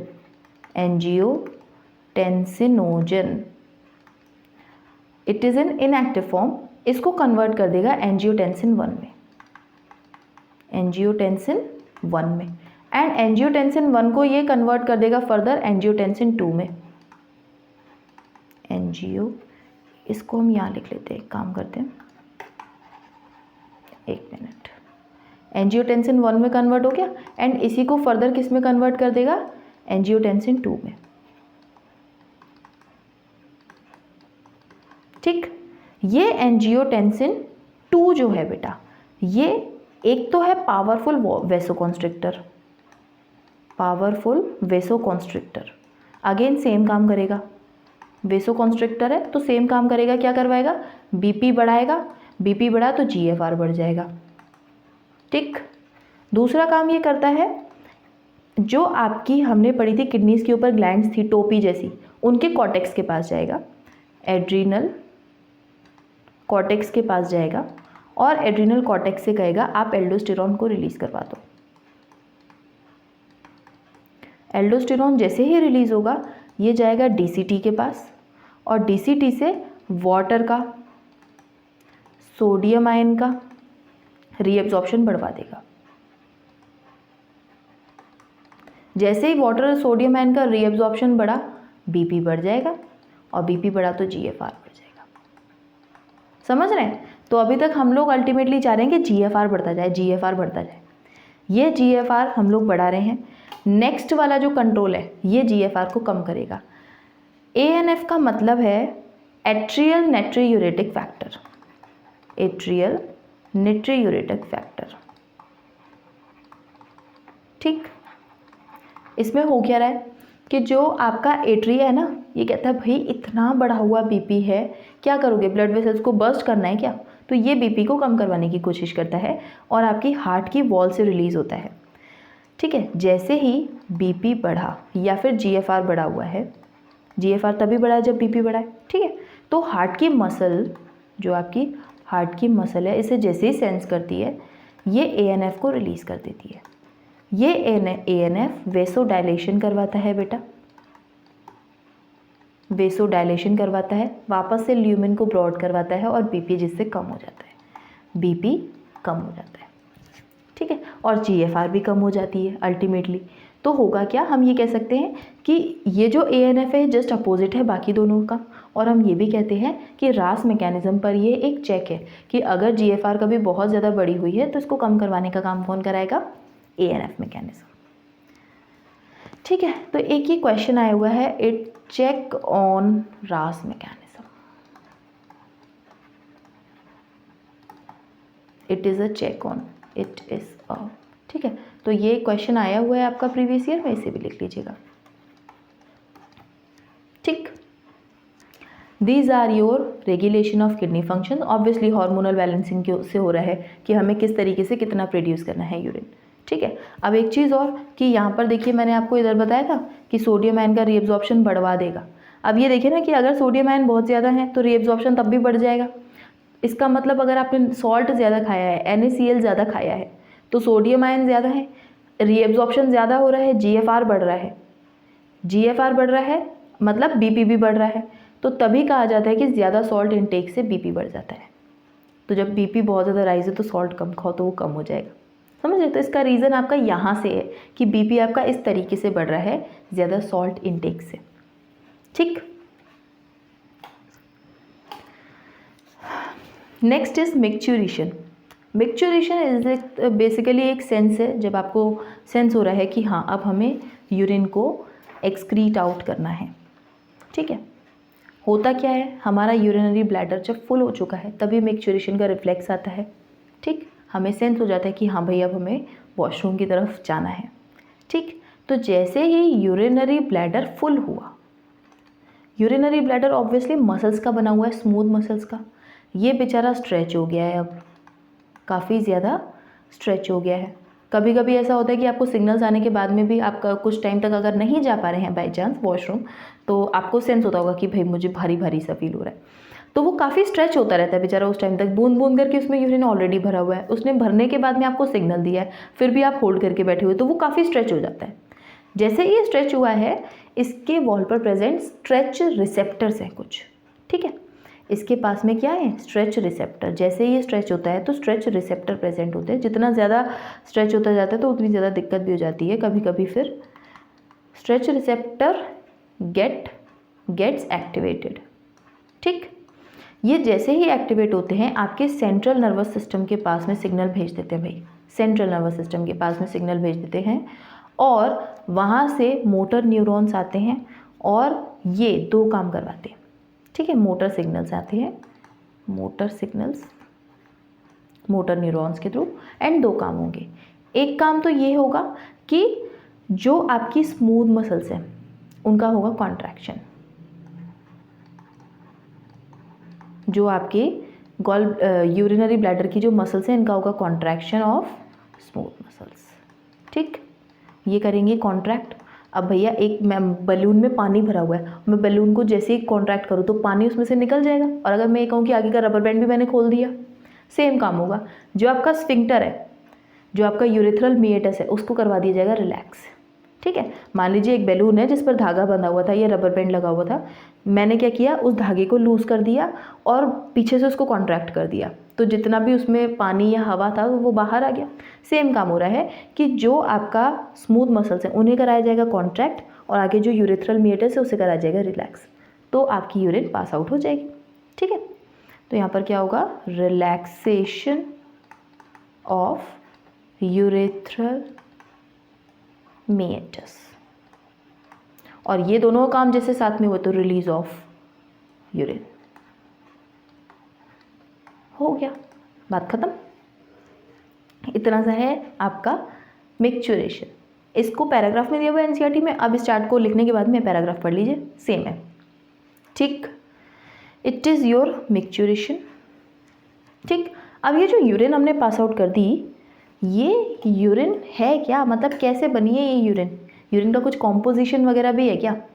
तो डेफिनेटली हर जो ह्यूमन बीइंग्स हैं तो इनका कॉम्पोजिशन यूरिन का सेम रहता है। अगर हम यूरिन पर बात करें, अगर हम बात करें यूरिन पर, तो बेटा एडल्ट ह्यूमन अगर आप हैं तो अगर आप एडल्ट ह्यूमन हैं तो आप 1 से 1.5 लीटर प्रोड्यूस कर रहे होंगे यूरिन। ठीक, 1 से 1.5 लीटर पर डे आपकी यूरिन प्रोड्यूस हो रही होगी।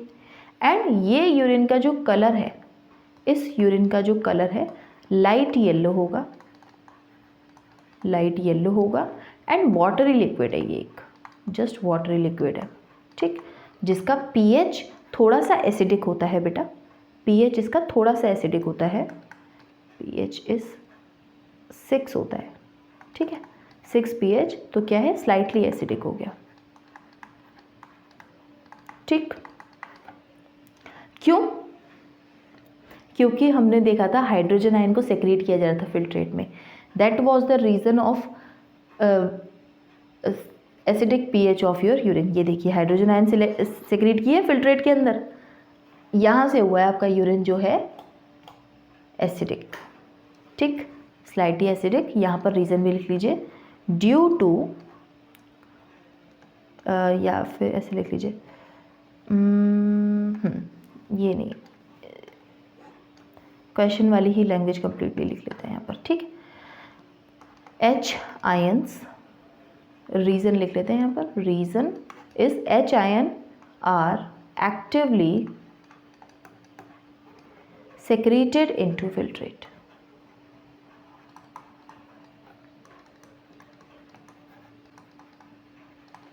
ठीक, अब इसके बाद में इस यूरिन के अंदर एक पर्टिकुलर एक कैरेक्टरिस्टिक इसकी स्मेल भी रहती है बेटा, it has a characteristic odour. तो ये कहीं से भी एम्बैरेसिंग होने वाली बात नहीं है कि भाई क्या मतलब ऐसा हम में से मतलब हमारे यूरिन में से ऐसा ओडोर आ रहा है पर्टिकुलर, नहीं, एक कैरेक्टरिस्टिक ओडोर रहता है। हाँ, इट वेरीज, कभी कभी ये हाई या फिर थोड़ा सा कम इंटेंसिटी हो सकती है, डिपेंडिंग ऑन कि आपकी यूरिन कितनी कॉन्सेंट्रेटेड प्रोड्यूस हुई है या फिर आपको कोई डिसऑर्डर है। ठीक, तो एक पर्टिकुलर ओडोर तो रहता ही है। एंड इसके बाद में आती है बात कि इस यूरिन के अंदर कितना आपका यूरिया एक्सक्रीट आउट हुआ है। तो जो आपके एक दिन में पर्टिकुलर 1 से 1.5 लीटर यूरिन प्रोड्यूस हो रही है, तो इसमें जो यूरिया का अमाउंट है बेटा, ये होता है 25 से 30 gram urea excrete per day. ठीक है, और ये जो यूरिया है बेटा, इसके बारे में आपको बताना चाह रही हूँ, ये सिंथेसाइज कहाँ हुआ था हमारी बॉडी में? तो सिंथेसाइज हुआ था ये लिवर में। कहाँ से आ रहा है ये? लिवर में, जो कि सिंथेसाइज्ड हुआ था, सिंथेसाइज्ड इन लिवर। ठीक है, ऑर्निथिन साइकिल चलती है एक पर्टिकुलर, वहाँ से सिंथेसाइज होता है आपका यूरिया और फिर आपके इधर एक्सक्रीट आउट होता है। तो हम ये कह सकते हैं मैं ये कह सकती हूँ क्या कि यहाँ पर मैं बना देती हूँ, मैं ये कह सकती हूँ कि लिवर से जो ब्लड वेसल आई होगी ये वेन होगी पर्टिकुलर, और लिवर से आई है तो हिपैटिक वेन है, ठीक है। तो लिवर से, लिवर के अंदर क्या बना है, यूरिया, तो हिपैटिक वेन के पास सबसे ज़्यादा यूरिया होगा, maximum amount of urea in hepatic vein, ठीक है। तो मैं ये कह सकती हूँ कि maximum amount of urea found in hepatic vein, और सबसे कम अमाउंट, क्योंकि फिल्टर होने के बाद में जो हमारी किडनीज से जो ब्लड वेसल वापस जा रही है फिल्टर करवाने के बाद, यूरिया को एक्सक्रीट आउट करवाने के बाद, उनमें होगा मिनिमम, तो वो होती है रीनल वेन, ठीक है। Minimum of urea found in renal vein, ठीक है। एंड ये आपके नीट एग्जाम का एक क्वेश्चन हो सकता है बेटा, ठीक। तो एक ही ये चीज़ है। अब इसी यूरिन के अंदर ऐसा हो कि आपको कुछ और देखने के लिए मिल जाए, कि नॉर्मली तो जो मिलना चाहिए था वो ना मिलकर आपको इसमें और चीज़ें भी कुछ मिलने लग जाएं, तो वो है बेटा डिसऑर्डर। आपने ये बात पढ़ी होगी कि कई बार होता क्या है कि जो यूरिन टेस्ट करवाए जाते हैं, यूरिन टेस्ट करवाने का रीज़न कि आपके यूरिन को टेस्ट किया जाता है और देखा जाता है कि क्या ये नॉर्मल है या इसमें कुछ एबनॉर्मलिटीज़ हैं। उन एबनॉर्मलिटीज़ के बेसिस पर कई सारे डिसऑर्डर्स की डायग्नोसिस होती है। जैसे कि नॉर्मली अगर आपकी यूरिन है तो उसमें प्रोटीन नहीं होगा, मैंने आपको बताया था प्रोटीन उसके अंदर नहीं होता है, बट अगर आपके यूरिन में प्रोटीन आ गया है तो इस कंडीशन को हम लोग कहते हैं एल्बुमिनोयूरिया,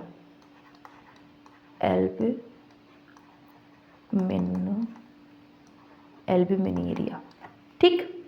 और अगर आपके यूरिन में ग्लूकोज आ गया है तो इस कंडीशन को कहते हैं ग्लाइकोसूरिया, ग्लाइकोसूरिया। अगर आपके यूरिन में कीटोन बॉडीज़ आ गई हैं, कीटोन बॉडीज़ आ रही हैं, तो इस कंडीशन को कहते हैं कीटोनूरिया। समझ रहे हैं? आपकी यूरिन में अगर ये वाली सारी चीज़ें मिल रही हैं तो इस तरीके से आपकी कुछ कंडीशंस होती हैं, ठीक। एक ये चीज़ देखिए कि ये जो आपका ग्लाइकोसूरिया और कीटोनूरिया है ये आपको मिलता है डायबिटीज़ मेलाइटिस की कंडीशन में। डायबिटीज़ मेलाइटिस की कंडीशन में ज़्यादातर आपकी ग्लाइकोसूरिया और कीटोनूरिया होते हैं, तो डायबिटीज़ मेलाइटिस का जो आपका टेस्ट है वो बाय यूरिन टेस्ट भी होता है, ठीक। इतनी बात क्लियर है बेटा। अब आता है आपका role of other organs in kidney, other organs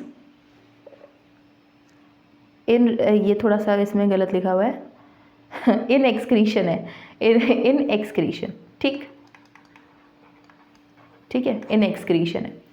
तो कुछ और ऑर्गन्स आपकी बॉडी के जो एक्सक्रीशन में थोड़ा बहुत रोल प्ले कर रहे हैं, सिर्फ किडनीज पर ही इतनी जिम्मेदारी नहीं है, थोड़ा बहुत तो और ऑर्गन्स भी हैं, जैसे कि आपके लंग्स, जैसे कि लिवर, जैसे कि हमारी स्किन, ये भी बहुत आपकी हेल्पफुल कर रही है। जैसे कि अगेन यहाँ पर ये थोड़ा सा मिस टाइप्ड है, इसको आप करेक्ट कर लीजिएगा, इन एक्सक्रीशन, ठीक है। तो हो क्या रहा है, जो आपके बेटा लंग्स है ना, सबसे पहले हम लंग्स पर फोकस करते हैं। लंग्स क्या करवा रहे हैं, लार्ज अमाउंट ऑफ CO2 तो हमारी रिलीज आउट करवा ही रहे हैं। Obviously CO2 is also a waste product, ठीक। लार्ज अमाउंट ऑफ CO2, ठीक। बेसिकली अगर डेटा देखें ना तो 200 मिलीलीटर पर मिनट का होता है इसका, ठीक। और इसके अलावा एक सिग्निफिकेंट क्वांटिटी ऑफ वाटर भी ये करवाता है, एंड अ सिग्निफिकेंट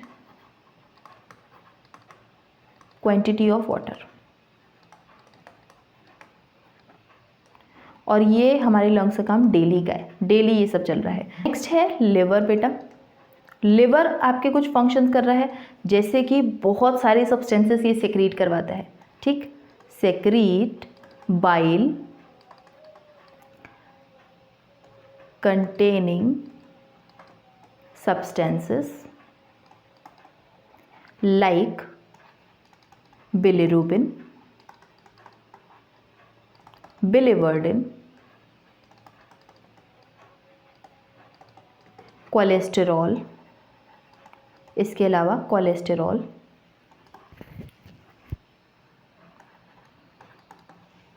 ठीक। कोलेस्टेरॉल के अलावा आपके कुछ डाइजेस्टिव स्टीरॉयड हार्मोन होंगे, डाइजेस्टेड स्टीरॉयड हार्मोन होंगे, ठीक। एंड कुछ विटामिन्स होंगे, कुछ ड्रग्स होंगी, ठीक। इन सबको एक्सक्रीट आउट करवाएगा। और काफ़ी सारे इनमें से जितनी भी चीज़ें ना, इनमें से काफ़ी सारी तो आपके डाइजेस्टिव वेस्ट प्रोडक्ट के साथ में ही एक्सक्रीट आउट हो जाती हैं। तो इनमें से most of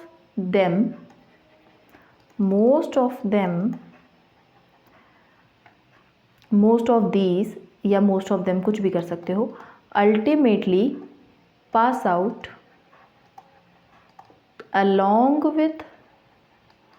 along with digestive waste, मतलब कि आपके पॉटी के थ्रू, ठीक। तो लिवर भी काफ़ी सारी चीज़ें करवा रहा है। इसके बाद में आती है आपकी स्किन से तो एक हमें ये चीज़ पता है कि स्वेट हो रहा है, स्वेटिंग होती है, और दूसरा कुछ ऑयली से सब्सटेंसेस हमारी स्किन पर हमें दिखाई दे रहा होता है, ठीक है। इट इज़ सीबम, ठीक है। तो पहला तो स्वेट से होगा। स्वेट का करता क्या है, स्वेट काफ़ी सारा वाटर, सॉल्ट NaCl और स्मॉल अमाउंट ऑफ यूरिया भी, स्मॉल अमाउंट ऑफ यूरिया, और लैक्टिक एसिड भी हो सकता है, एंड और भी सारी चीज़ें एटसेट्रा, ये सब एक्सक्रीट आउट करवाता है। हालांकि स्वेट का प्राइमरी फंक्शन अगर हम देखें, हालांकि स्वेट का जो है प्राइमरी फंक्शन क्या है बेटा, बेसिकली कूलिंग इफेक्ट का फैसिलिटेशन करवाता है। जैसे हमें गर्मी लग रही होती है तो स्वेटिंग होती है, दैट इज कूलिंग इफेक्ट के लिए, ठीक है, to facilitate a cooling effect on body surface, आपकी बॉडी के सरफेस पर कूलिंग इफेक्ट करवाता है, ठीक। दूसरा आता है सेबेशियस ग्लैंड, जो कि आपकी ऑयल ग्लैंड्स हैं, बेसिकली आपकी स्किन पर ही दूसरा क्या है, सेबेशियस ग्लैंड, ठीक। इनमें क्या करना है बेटा, ये भी काफ़ी सारे स्टीरॉल्स का, काफ़ी सारे हाइड्रोकार्बन्स का और वैक्सेस का सेक्रेशन करवाती है, किसके थ्रू, सीबम के थ्रू सीबम, ठीक है। और ये जो सारी आपकी चीज़ें आपकी पूरी बॉडी को एक ऑयली कवरिंग भी प्रोवाइड करवाता है, which provides oily covering for skin, ठीक है। और एक चीज़ और मैं मज़े की बताऊँ, जो बात आपने कभी सोची भी नहीं होगी, कुछ अमाउंट ऑफ यूरिया आपके सलाइवा के थ्रू भी एक्सक्रीट आउट होता है या एलिमिनेट आउट होता है। तो ये थोड़ा नया सा एंड इम्पॉर्टेंट पॉइंट है बेटा, इसको अलग कलर से लिख लेते हैं। स्मॉल अमाउंट ऑफ यूरिया, या यूरिया नहीं, नाइट्रोजनस वेस्ट लिखिए, वो ज़्यादा बेटर है यहाँ पर, क्योंकि NCERT भी वही टर्म यूज़ कर रही है, तो हम भी वही कर लेते हैं, दिक्कत ही क्या है। Nitrogenous waste could be removed या eliminated by saliva too, ठीक।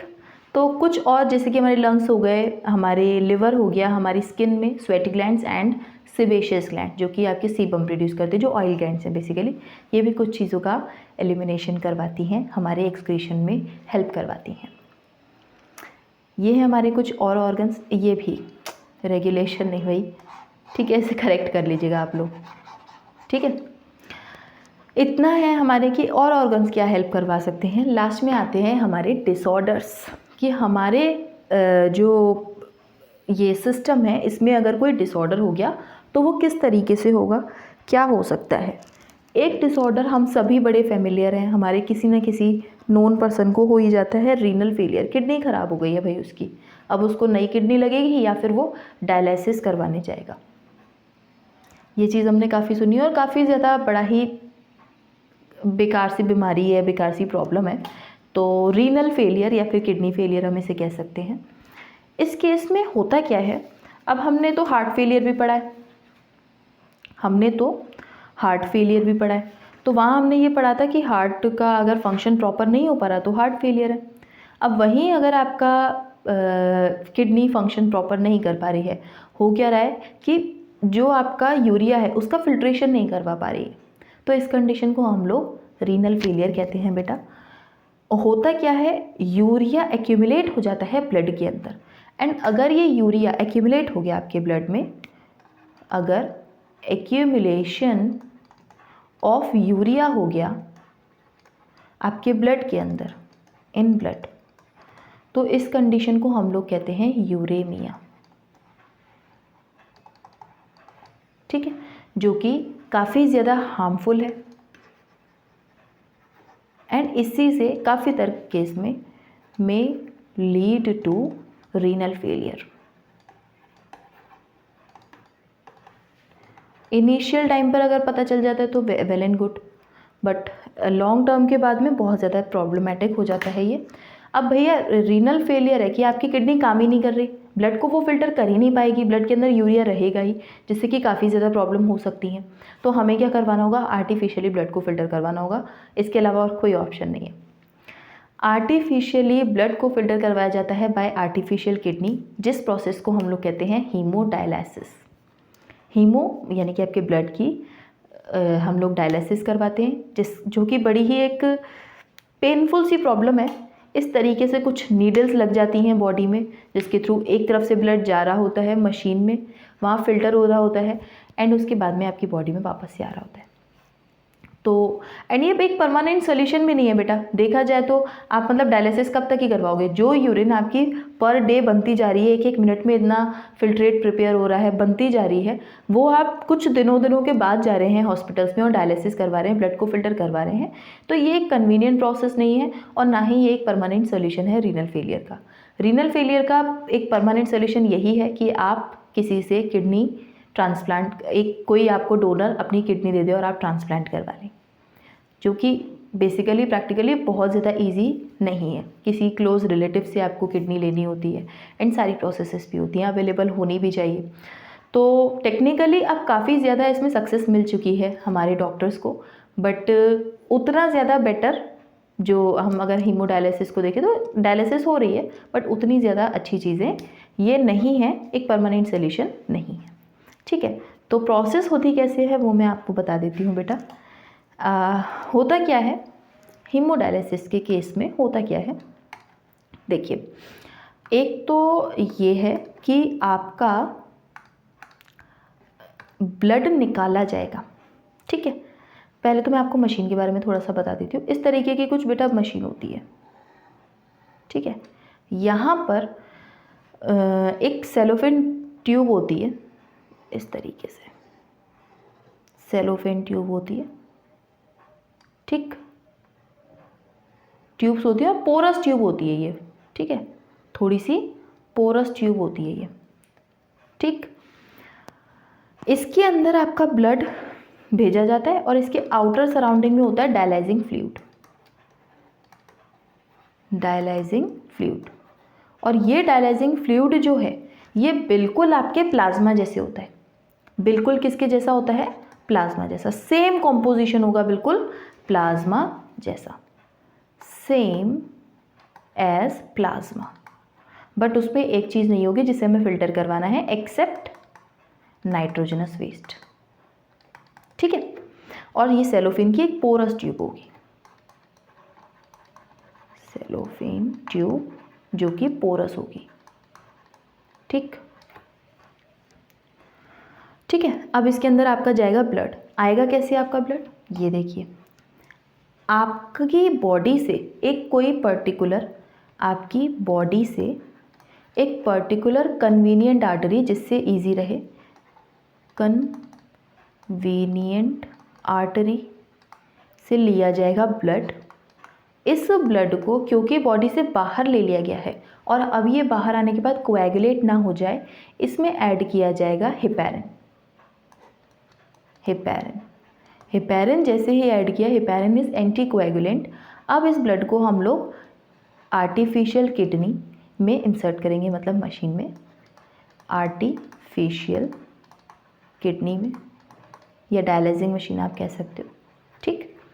और जैसे ही ये उससे गुजरेगा, अब देखिए मैकेनिज्म क्या चलेगा। जैसे ही आपका ब्लड इसके अंदर चल रहा है, ये है इस ट्यूब के अंदर आपका जैसे ब्लड चल रहा है, तो ब्लड यहाँ जा रहा है, यहाँ जा रहा है, यहाँ जा रहा है, पोरस है, तो इसके अंदर जो भी नाइट्रोजनस वेस्ट है, और इसका जो कॉम्पोजिशन है प्लाज्मा जैसा है, बाहर नाइट्रोजनस वेस्ट नहीं है, प्लाज्मा जैसा सेम है, अंदर नाइट्रोजनस वेस्ट है, बाकी प्लाज्मा जैसा सेम है, तो सिर्फ और सिर्फ नाइट्रोजनस वेस्ट जाएगा बाहर, किसको मेंटेन करने के लिए, ऑब्वियसली कॉन्सेंट्रेशन मेंटेन करने के लिए, आइसोटोनिक बनने के लिए। तो इसमें से क्या रिलीज होता जाएगा, काफ़ी सारा नाइट्रोजनस वेस्ट, और जो अल्टीमेटली ब्लड आएगा उसमें नाइट्रोजनस वेस्ट की क्वांटिटी एज कम्पेयर टू पहले कम हो जाएगी। ये एक मैकेनिज्म फॉलो किया जाता है, काफ़ी हद तक कम हो जाती है, ठीक। तो वही चीज़ है, जैसे हमने वो कॉन्सेंट्रेशन ग्रेडियंट मेंटेन हमारी किडनी ने किया हुआ है, थोड़ा बहुत हमने बाहर बना लिया है, ठीक। अब इसमें होगा क्या, इसमें से जो ब्लड है, ब्लड क्लीन्ड ब्लड हमें मिला है, क्लीन्ड ब्लड मिल गया हमें। अब ये क्लीन ब्लड में हम लोग ऐड करेंगे एंटी हिपैरिन ऐड करके, एंटी हिपैरिन ऐड कर देंगे, जिससे कि भैया बॉडी के अंदर कोएगुलेट, तो मतलब बॉडी के अंदर जाने के बाद तो हमें ज़रूरत नहीं है हिपैरिन की, एंटी कोएगुलेंट ऐड किया, क्लीन्ड ब्लड हमें मिला। अब इस क्लीन्ड ब्लड को हम लोग वेन्स के थ्रू बॉडी में इंसर्ट कर देंगे, थ्रू वेन्स, समझे। तो बस एक ये आपकी प्रोसेस है हीमोडायलिसिस की, जिसका कि कोई परमानेंट सोल्यूशन नहीं है। Renal transplant is the permanent solution. अब देखा जाए तो हमारे थाउजेंड्स ऑफ पीपल हैं जो कि इस सबसे सफ़र कर रहे हैं, तो ultimate cure is renal transplantation, जिसमें अब काफ़ी हद तक हमें सफलता मिल चुकी है, हमें मतलब हमारे डॉक्टर्स को, ठीक है। अब बात आती है renal calculi. Calculi is nothing but renal stone, kidney में स्टोन हो गया इज़ रीनल कैलकुली। होता क्या है कि कोई स्टोन हो गया या फिर इनसॉल्यूबल मास कलेक्ट हो गया ऑफ क्रिस्टलाइज्ड सॉल्ट,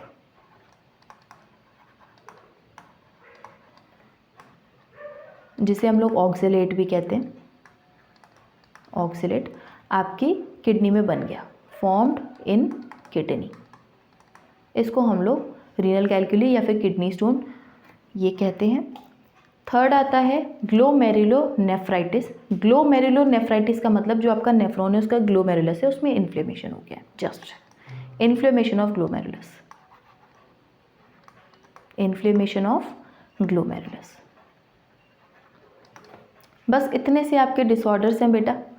अब अगर आपको ये वाले नोट्स चाहिए तो आप इस चैनल पे जाकर रिसीव कर लीजिएगा, चैनल को सब्सक्राइब कर लीजिएगा, क्योंकि आगे ऐसे ही हम लोग सारे चैप्टर्स कवर करने वाले हैं, जल्द से जल्द अपना कंप्लीट सिलेबस करने वाले हैं।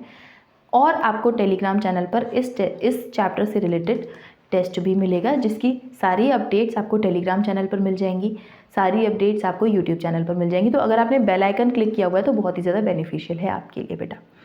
तो इसके अलावा आपने अगर ह्यूमन फिजियोलॉजी के बाकी चैप्टर्स कवर नहीं किए तो आपको प्लेलिस्ट मिल जाएगी, ले लीजिए, फटाफट से कवर कर लीजिए, क्योंकि जितना जल्दी आप कवर कर लेंगे, अभी तक नीट एग्जाम के फॉर्म नहीं आए हैं, फॉर्म आ जाएंगे फिर आपको टेंशन होना स्टार्ट हो जाएगी, उतनी ज़्यादा प्रोडक्टिविटी नहीं हो पाएगी। This is the peak time कि आप अपनी प्रिपरेशन को बहुत बहुत बहुत ज़्यादा एक्सेलरेट कर सकते हैं। इसके बाद में आने वाले 2-3 महीने के बाद आप वो सब चीज़ें नहीं कर पाएंगे और अगेन फिर ड्रॉप ईयर हो जाएगा। तो अगर आप चाहते हैं कि आपका सिलेक्शन हो जाए तो डेफिनेटली आपको अभी से मेहनत करनी है बेटा, it is the peak time. जैसे हम लोग सिर्फ मैं ही नहीं, काफ़ी सारे टीचर्स हैं जो आपकी हेल्प कर रहे हैं इस सब में, आपको भी उतना सपोर्ट करना है ताकि आप लोग कर पाएँ। तो बेल आइकन ज़रूर क्लिक कर लीजिएगा एंड टेलीग्राम को ज्वाइन कर लीजिएगा, वहाँ आपको टेस्ट पेपर मिलेगा। मार्क्स शेयर नहीं कर रहे हैं आप लोग, वहाँ अपने मार्क्स भी शेयर कीजिए कि कितने मार्क्स आपके ऑब्टेन हो रहे हैं उसमें, और ऑनेस्टली उसे अटेम्प्ट करना है। तो आज का लेक्चर यहाँ कंप्लीट हो गया, आपका चैप्टर यहाँ कंप्लीट हो गया। Congratulations to all of you, बड़ा ही इंटरेस्टिंग चैप्टर है ये। काउंटर करेंट मैकेनिज्म को एक बार ध्यान से पढ़ लीजिएगा। यूरिन फॉर्मेशन बहुत ही कॉन्सेप्चुअल पार्ट है इस पूरे चैप्टर का, जो मोस्ट कॉन्सेप्चुअल पार्ट है। तो इतना ही है आज के लेक्चर के लिए। नेक्स्ट चैप्टर हम लोग करेंगे न्यूरल कंट्रोल एंड कोऑर्डिनेशन।